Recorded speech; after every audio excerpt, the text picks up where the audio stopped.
الحمد لله رب العالمين والصلاة والسلام على أشرف الأنبياء والمرسلين نبينا محمد وعلى آله وصحبه أجمعين. أما بعد، أعوذ بالله السميع العليم من الشيطان الرجيم. بسم الله الرحمن الرحيم. يا أيها الذين آمنوا اتقوا الله حق تقاته ولا تموتن إلا وأنتم مسلمون. يا أيها الناس اتقوا ربكم الذي خلقكم من نفس واحدة وخلق منها زوجها وبث منهما رجالا كثيرا ونساء واتقوا الله الذي تساءلون به والأرحام إن الله كان عليكم رقيبا. يا أيها الذين آمنوا اتقوا الله وقولوا قولا سديدا يصلح لكم أعمالكم ويغفر لكم ذنوبكم ومن يطع الله ورسوله فقد فاز فوزا عظيما. ساری تعریف و توصیف و حمد و ثنا صرف اور صرف اللہ تعالیٰ ہی کے لیے سزاوار ہے، جو ساری کائنات کا مالک، مدبر، آقا، شہنشاہ اور حاکم حقیقی ہے. وہی ہمارا خالق ہے، وہی ہمارا رازق ہے اور وہی ہمارا مشکل کشا ہے، اور اسی کے قبض قدرت میں ساری چیزیں ہیں. اور لاکھوں کروڑوں درود و سلام ہو ہمارے آخری نبی جناب محمد صلی اللہ علیہ وسلم کی ذات گرامی پر، کہ آپ صلی اللہ علیہ وسلم نے ہمیں قرآن و سنت کی ایک ایسی روشن شاہراہ پر، ایک ایسے روشن راستے پر چھوڑ کر گئے ہیں کہ جس کی راتیں بھی دن کی طرح اجالی اور روشن ہیں. اور اس روشن راستے سے وہی لوگ انحراف کرتے ہیں، وہی لوگ منہ موڑتے ہیں جن کے حق میں تباہی و بربادی مقدر ہوتی ہے. محترم حضرات، آج خطیب صاحب نے جس موضوع پر خطبہ ارشاد فرمایا ہے وہ ہے اللہ تبارک تعالیٰ نے دو جنس کو پیدا فرمایا ہے، یعنی دنیا میں دو مرد اور عورت کو پیدا کیا ہے. اللہ تعالیٰ نے جب ہم کائنات کا مطالعہ کرتے ہیں، کائنات کے ذرے ذرے پر ہم غور کرتے ہیں، تو ہم کو یہ دیکھنے میں آتا ہے کہ اللہ تبارک تعالیٰ نے بے شمار مخلوقات پیدا کی ہیں، بے شمار ان گنت مخلوقات پیدا کی ہیں جس کا کوئی احاطہ نہیں کیا جا سکتا. یعنی بڑی بڑی مخلوقات تو ہم دیکھتے ہیں جیسے آسمان، زمین، پہاڑ، سمندر، چرند، پرند، لیکن اس کے علاوہ ایسی بہت ساری مخلوقات ہیں جن کو ہم جانتے نہیں، جن کو ہم دیکھے تک نہیں، جن کا ہم تصور بھی نہیں، جن کی پر شاید ابھی تک تحقیق بھی نہیں ہوئی ہوں گی. ایسے یعنی ہر پرندوں میں لاکھوں قسم کے پرندے ہیں، کیڑوں میں لاکھوں کروڑوں قسم کے کیڑے مکوڑے ہیں پائے جاتے ہیں، اور اس کے علاوہ چرندوں میں، درندوں میں بے شمار مخلوقات پیدا فرمایا ہے اللہ تبارک تعالیٰ. لیکن اللہ تبارک تعالیٰ نے ان تمام مخلوقات کو جو پیدا فرمایا ہے، ان میں اللہ تبارک تعالیٰ نے ہر مخلوق میں اللہ تبارک تعالیٰ نے دو صنف بنائے ہیں، ایک ذکر اور ایک انثیٰ، یعنی ایک مرد اور عورت. اللہ تبارک تعالیٰ نے ہر چرند، پرند، ہر چیز میں اللہ تبارک تعالیٰ نے دو جنس بنائے ہیں، ایک مرد اور عورت. جیسا کہ اللہ تعالیٰ فرماتے ہیں وَأَنَّهُ خَلَقَ الزَّوْجَيْنِ الذَّكَرَ وَالْأُنثَىٰ، اور بے شک اس نے دو صنف پیدا کیے ہیں، دو الذکر والانثیٰ. تو اللہ تبارک تعالیٰ نے ہر چیز میں دو صنف پیدا کیے ہیں، چاہے حتیٰ کہ جمادات میں بھی اور نباتات میں بھی اللہ تبارک تعالیٰ نے اس کو پیدا کیا ہے جس کو ہم جانتے نہیں ہیں، جس کو ہم معلوم نہیں. اور پھر یہ بھی بیان فرما دیا اللہ تبارک تعالیٰ نے کہ وَلَيْسَ الذَّكَرُ كَالْأُنثَىٰ، کہ دونوں کی ایک سا خصوصیت نہیں ہے. وَلَيْسَ الذَّكَرُ، کہ مرد کیا ہے عورت کی طرح نہیں ہوتا ہے. یعنی ہر چیز میں کیا ہے اللہ تبارک تعالیٰ نے یعنی سب کے دونوں کے میدان عمل اللہ تبارک تعالیٰ نے مختلف مقرر کیے ہیں. دونوں کی ذمہ داریاں اللہ تبارک تعالیٰ نے الگ الگ مقرر فرمائی ہیں، جن کو جو اللہ تعالیٰ نے ذمہ دار ہے. ظاہر بات ہے ایک مرد کے اندر جو خصوصیات پائی جاتی ہیں، جو محنت مشقت کرنے کا عادی ہوتا ہے، اور دوڑ دھوپ کرنے، جہاد کرنے، اور بھاگم دوڑ کرنے اور مشقت اٹھانے کی جو کیفیت اور جو طاقت اور اللہ تعالیٰ نے مرد کے اندر رکھی ہے، ظاہر بات ہے آپ کسی عورت میں یہ اللہ تعالیٰ نے نہیں رکھی. عورت کا مقام اور ان کا میدان عمل اللہ تعالیٰ نے دوسرا رکھا ہے. ان کے کام کرنے کے مواقع اور ان کو گھر کی زینت بنایا ہے اللہ تبارک تعالیٰ نے، گھر کی ملکہ بنایا ہے، بچوں کی تربیت کی ذمہ داری اللہ تبارک تعالیٰ نے ان کو عطا کی ہے. تو غرض اسی طرح سے اللہ تبارک تعالیٰ نے اگر ہم مطالعہ کریں تو سب کے اللہ تبارک تعالیٰ نے ذکر اور انثیٰ مرد عورت کے اللہ تبارک تعالیٰ نے مختلف میدان عمل بنائے ہیں، سب کی الگ الگ ذمہ داریاں بنائی ہیں، اور حتیٰ کہ اللہ تبارک تعالیٰ نے کیا فرمایا، دونوں کی کیا ہے لباس اور زیورات وغیرہ میں بھی اللہ تبارک تعالیٰ نے مختلف ہیں، حتیٰ کہ جیسا کہ سونا ہے اور ریشم ہے یہ مردوں کے لیے حرام قرار دیا ہے، یعنی یہ خاص صرف اور صرف اللہ تبارک تعالیٰ نے عورتوں کے لیے رکھا ہے۔ تو اس طرح سے اگر ہم غور کرتے ہیں تو یہ اللہ تبارک تعالیٰ نے تمام انسانوں کو، تمام مخلوقات کو ایک فطرت پہ پیدا کیا ہے، ایک فطرت پہ، اور یہ فطرت میں کوئی تبدیلی لا نہیں سکتا ہے، اور کوئی تبدیلی لانے کی کوشش کرتا ہے تو اللہ تعالیٰ کی لعنت اور اس کے اوپر کیا ہے، اللہ کا عذاب نازل ہوتا ہے۔ جیسا کہ اللہ تعالیٰ خود فرماتے ہیں فطرت اللہ التی فطر الناس علیہا لا تبدیل لخلق اللہ، اللہ تبارک تعالیٰ کی یہ فطرت ہے، اللہ تعالیٰ نے جو جس فطرت پہ انسان کو پیدا کیا ہے اسی پر سارے انسانوں کو اللہ تعالیٰ نے برقرار رکھنا ہے۔ لا تبدیل لخلق اللہ، اس فطرت میں کسی میں کوئی تبدیلی اور نہیں کی جا سکتی، کوئی تغیر نہیں کیا جا سکتا جس فطرت پہ انسان تو اور اسی طرح جب ہم مرد عورت کو پیدا کیا، جب ہم یہ دیکھتے ہیں کہ جو نوح علیہ السلام کو اللہ تبارک کی قوم کو اللہ تبارک تعالیٰ نے جب غرق کرنے کا ارادہ کیا، ان پر عذاب نازل کرنے کا حکم دیا، تو وہاں پر اللہ تبارک تعالیٰ نے نوح علیہ السلام کو کیا حکم دیا تھا، ایک کشتی بنائے، ایک بڑی کشتی بنائے۔ تو نوح علیہ السلام کشتی بنائے، اس کے بعد اللہ تبارک تعالیٰ نے کیا حکم دیا اس میں سارے جانوروں کے ایک مرد عورت کو رکھیں، یعنی انسان جو ایمان لائے تھے تو ان کو تو رکھنا ہی تھا، لیکن اس کے علاوہ پوری قوم پر تباہ اللہ کا عذاب آنے والا تھا، سیلاب آنے والا تھا، طوفان آنے والا تھا، جس کی وجہ سے سارے کے سارے پوری قوم غرق ہونے والی تھی۔ تو لیکن اللہ تبارک، کیونکہ آگے بھی یہ نسل انسانی یا انسان یا جانوروں کی بھی نسل آگے چلنا ضروری تھا، تو اللہ تعالیٰ نے کیا حکم دیا تھا کہ دونوں کو رکھا، یعنی ہر جانور میں سے دو آدمیوں کو، یعنی مرد عورت ذکر انثیٰ کو اپنی کشتی میں سوار کرنے کا اللہ تعالیٰ نے حکم دیا۔ اور اسی طرح جب انسان یہ دو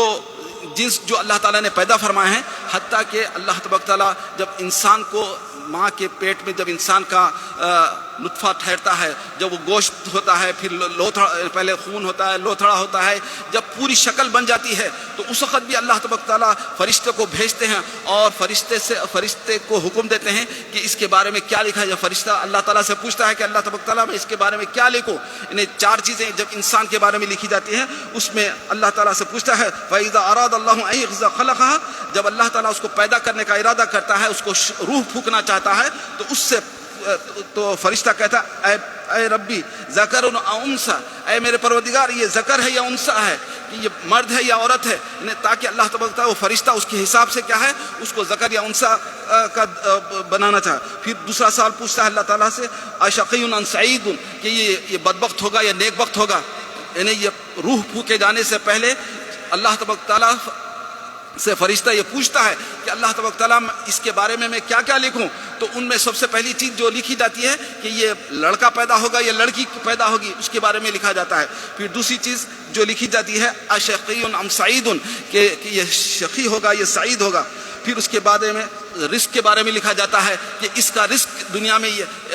اس کو کتنا ملے گا، اور چوتھی چیز اس کی کب، یعنی اس کی عمر کتنی ہوگی ہے، تو اس کے حساب سے اللہ تبارک ساری چیزیں، یہ 4 چیزیں لکھی جاتی ہیں۔ جب یہ لکھنے کے بعد اللہ تبارک تعالیٰ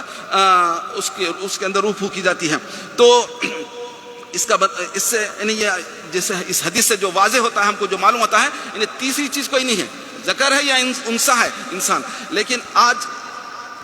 انسان کیا ہے، اللہ تعالیٰ کی فطرت کو بدلنا چاہ رہا ہے، کیونکہ وہ شیطان کے مشن کو آگے بڑھانا چاہ رہا ہے، اور شیطان نے جو اللہ تعالیٰ سے وعدہ کیا ہے کہ وہ انسانوں کو گمراہ کرے اور ان کی تخلیق میں تبدیلی لائے اور ان کو راہ راست سے ہٹا دے، تو اس کے لیے جو شیطان نے اللہ تعالیٰ سے وعدہ کیا ہے اور اللہ تعالیٰ نے اس کو ڈھیل دی ہے۔ جب اللہ تبارک تعالیٰ نے انسان کو سجدہ کرنے کا حکم دیا تھا شیطان کو کہ تم انسان کو، آدم علیہ السلام کو سجدہ کرنے کے لیے، تو اس نے انکار کر دیا تھا، جیسا کہ ہم سب جانتے ہیں۔ تو اس کے بعد اس نے اللہ تعالیٰ نے اس کے اوپر لعنت بھیجی، تو اس نے اللہ تعالیٰ سے مہلت مانگی کہ اللہ تبارک تعالیٰ مجھے مہلت دے کہ میں اس کو انسان کو گمراہ کروں، اس کو راہ راست سے ہٹاؤں۔ تو اللہ تبارک تعالیٰ نے اس کو مہلت بھی دے دی، فإنک من المنذرین، بلکہ اللہ تعالیٰ جا تجھے مہلت دی جاتی ہے، تو جو کرنا چاہتا ہے کرے، الا عباد اللہ المخلصین، بلکہ اللہ تعالیٰ نے فرمایا لیکن میرے نیک بندے جو مخلص بندے ہیں ان پر تیرا بس نہیں چلے گا، ان پر تیرا داؤ نہیں چلے گا، تو ان کو گمراہ نہیں کر سکتا۔ تو اس نے کیا کہا تھا، جیسا کہ اللہ تعالیٰ خود فرماتے ہیں وَلَأُضِلَّنَّهُمْ، شیطان نے اللہ تعالیٰ سے وعدہ کیا تھا کہ وَلَأُضِلَّنَّهُمْ، کہ میں ضرور ان کو گمراہ کروں گا، وَلَأُمَنِّيَنَّهُمْ، اور میں ضرور کیا ہے ان کو امیدیں دلاؤں گا کہ ایسا کرو فلاں کرو، امیدیں دلاؤں گا، اور وَلَآمُرَنَّهُمْ، اور میں ضرور حکم دوں گا، فَلَيُبَتِّكُنَّ آذَانَ الْأَنْعَامِ، کہ وہ جانوروں کے کانوں کو کاٹیں، یعنی اس کو فطرتوں کو کاٹ کے، یعنی اس کی جانور کی بھی فطرت کو ختم کر کے کیا ہے اس سے کیا ہے بتوں کے لیے یا پھر اس کو غلط راستے پہ غلط چیزوں کے لیے استعمال کرنے کے لیے وہ ان کو کیا حکم دوں گا، وَلَآمُرَنَّهُمْ فَلَيُغَيِّرُنَّ، اور پھر چوتھی چیز اللہ تعالیٰ فرماتا ہے، اس نے کہا تھا شیطان نے اللہ تعالیٰ سے کہ وَلَآمُرَنَّهُمْ، اور میں ضرور انسان کو اس بات کا حکم دوں گا، فَلَيُغَيِّرُنَّ خَلْقَ اللَّهِ، کہ وہ ضرور بضرور کیا کریں، اللہ کی تخلیق کو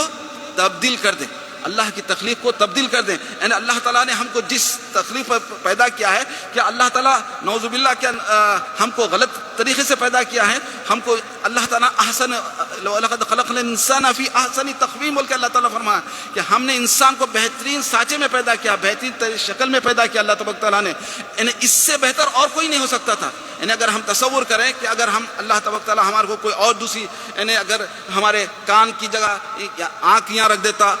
اور کوئی دوسری جگہ کوئی اعضاء کو، تو ہم انسان کی شکل کتنی بگڑی ہوئی اور کتنی خطرناک نظر آتی تھی، لیکن اللہ تبارک تعالیٰ خود فرماتے ہیں وَلَقَدْ خَلَقْنَا الْإِنسَانَ فِي أَحْسَنِ تَقْوِيمٍ، بہترین سانچے میں، لیکن یہی انسان جب اللہ تعالیٰ کی فطرت میں تبدیلی کرنا چاہتا ہے اور اس میں بگاڑ پیدا اور اس میں اپنے آپ کو کیا ہے تو اللہ تعالیٰ فرماتے ہیں ثُمَّ رَدَدْنَاهُ إِلَىٰ أَسْفَلِ السَّافِلِينَ، پھر ہم اس کو کیا ہے اسفل السافلین میں اس کو داخل کر دیتے ہیں، کیونکہ انسان کو اللہ تبارک تعالیٰ نے دنیا میں جتنی اللہ تعالیٰ نے مخلوقات پیدا کیا ہے اس میں سب سے اشرف مخلوقات کس کو بنایا؟ اللہ تعالیٰ نے انسان کو بنایا، سب سے اللہ تعالیٰ نے اعلیٰ درجے کا، یعنی فرشتوں سے بڑھ کر بھی سب کے اللہ تبارک تعالیٰ نے انسان کو یہ شرف بخشا ہے اور یہ مقام عطا فرمایا ہے کہ یہ اشرف المخلوقات ہے، یہ مخلوقات میں سب سے بیسٹ مخلوق کون ہے؟ انسان ہے۔ لیکن اگر یہی انسان کیا ہے اللہ تعالیٰ کی بنائی ہوئی تخلیقات کو میں تبدیلی کرنے لگ جائے اور بگاڑ پیدا کرنے لگ جائے تو یہ سب سے اسفل السافلین میں چلے آتا ہے، اشرف سے جا کے اسفل میں چلے آتا ہے، بالکل اللہ تعالیٰ اس کو اسفل السافلین میں داخل کر دیتے ہیں۔ تو آج انسان کیا ہے خاص طور پر یورپ میں انسان کی تخلیق کو کیا ہے بگاڑا جا رہا ہے اور جنس کو تبدیلی لائی جا رہی ہے اور یعنی قوم لوط کے عمل کو کیا ہے فروغ دیا جا رہا ہے اور قوم لوط کے اور ہم جنس پرستی کو کیا ہے قانوناً کیا ہے اس کو جائز قرار دیا جا رہا ہے، ان میں شادیاں کی جا رہی ہیں اور یہ ایسا گھناؤنا اور بدترین جرم ہے کہ اللہ تعالیٰ اس کو معاف نہیں فرماتا ہے کہ اور اس کے اوپر اللہ تعالیٰ کا عذاب ضرور ایسے لوگوں پر کیا ہے نازل ہو کے رہتا ہے۔ تو چنانچہ ایک حدیث میں رسول اللہ صلی اللہ علیہ وسلم فرماتے ہیں کہ جو لوگ اس طرح سے تبدیلی کرتے ہیں تو ان کے اندر اللہ تبارک تعالیٰ ایسے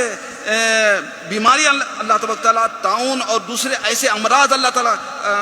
ان کے اندر پیدا کرے گا جو کبھی پہلی قوم میں کبھی پیدا نہیں ہوئی تھی۔ ایسے تو ہم دیکھتے ہیں کہ ایسے بیماریاں لوگوں کو پیدا ہو رہی ہیں کہ جو کبھی بھی ہم سنتے نہیں تھے، کبھی کسی کے ذہن میں بھی نہیں آتا تھا کہ ایسے بیماریاں آج پیدا ہو جا رہے ہیں۔ یہ کس وجہ سے ہو رہی ہیں؟ یہ اللہ تعالیٰ کی فطرت کو اور اللہ تعالیٰ نے جس حالت میں انسان کو پیدا کیا ہے اس میں تبدیلی لانے کی وجہ سے، اس میں کیا ہے اللہ تعالیٰ کی فطرت سے بغاوت کرنے کے نتیجے میں یہ دنیا میں کیا ہے